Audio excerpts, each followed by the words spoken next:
hacerlo igual que lo hemos hecho nosotros, lo podéis hacer vosotros, ya lo habéis hecho, pero pueden hacerlo otros. Entonces tenemos que ser esta luz que ilumine el camino, que elimine esta oscuridad densa, perpetua, intensa, que no nos dé poder, no debe poder. Luz para todos y sin descanso.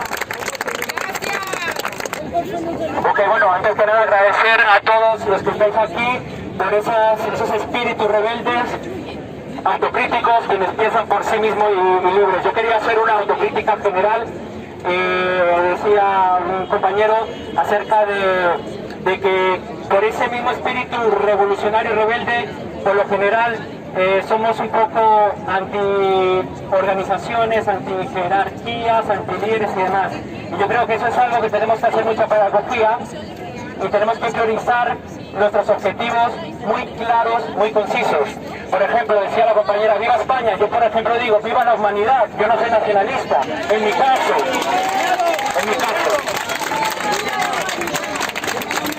Pero, porque yo soy en contra, evidentemente, de la mascarilla y de que nos dé nuestra libertad, pero hay que respetarnos, porque aquí hay personas anticapitalistas, procomunistas, anticomunistas, procapitalistas. Y si entramos en eso, hay personas cristianas, hay musulmanes, hay ateos, hay gnósticos, hay israelianos como yo, por ejemplo. Entonces, quería que hiciéramos pedagogía en que priorizáramos nuestro objetivo, que es pro libertad, en contra de la mascarilla y en contra del confinamiento. Y lo otro, intentemos que, para mí, en mi opinión, esté en nuestra esfera privada y es respetable, evidentemente. Yo, después de decir esto, quería compartir, yo hago hip hop, algunos me habrán visto en los trenes, he hecho una canción inspirado en esta paranoia y bueno, quería, si me permitís, un poco sin instrumental, rapear un poquillo, ¿vale? Para hacer un poco de relajación aquí. Y también convocar si hay artistas que se dediquen a hacer música, a tocar algún instrumento, a cantar, que podemos quizá también hacer una red y podemos quizá hacer música, escribir y hacer canciones, que la música, el arte es el poder más fuerte del planeta, para mí, porque lo veo. Podemos hacer quizá un síntesis de todo esto y transmitir un mensaje más potente y más claro, sobre todo a la juventud. Entonces, bueno, he escrito eso que dice así. Soy el sistema inmune, estoy aislado, de domingo a lunes desconectado, del ecosistema que he necesitado para mantenerme aliviado. Dame patógenos para verme reforzado, porque ahora estoy debilitado.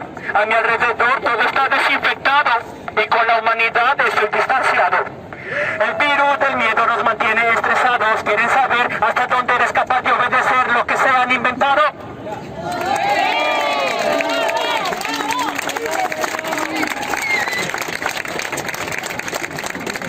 La ilusión de sentirse obligado a dejar que tus derechos sean violados. ¿Con qué pretexto vas a sentirte asegurado, monitorizado por la élite que siempre ha gobernado? El fin de la libertad ha llegado sin un debate mundial contrastado. Creado por el personal más avanzado, capacitado, como los médicos que aquí han llegado, para gestionar los imprevistos que por lo visto tienen al mundo malogrado. Han logrado mantenernos aterrorizados, mucho cortisol, sin horas de sol, estamos condenados. Nos están metiendo un gol por estar mal informados. Tranqui, aquí te lo hemos narrado. Vamos con el último párrafo. Ok. Quizás sean delirios de un confinado, quizá por ir en contra de la mayoría seamos arrestados, caracterizados por decir lo que en la TV no te han contado. Gente que muere sin sus seres amados, no son atestados. Nada justifica el sufrimiento al cual están obligados. Un crimen en contra de la humanidad que muchos han apoyado. Comprobado, un abrazo de tu amor te ha sanado. Tenemos que estar preparados ante los ataques, ante el jaque mate perpetrado por quienes se han beneficiado de todo lo malo que ha pasado. Es extraño, los gobiernos se muestran ahora preocupados por la humanidad a la cual siempre han pisoteado.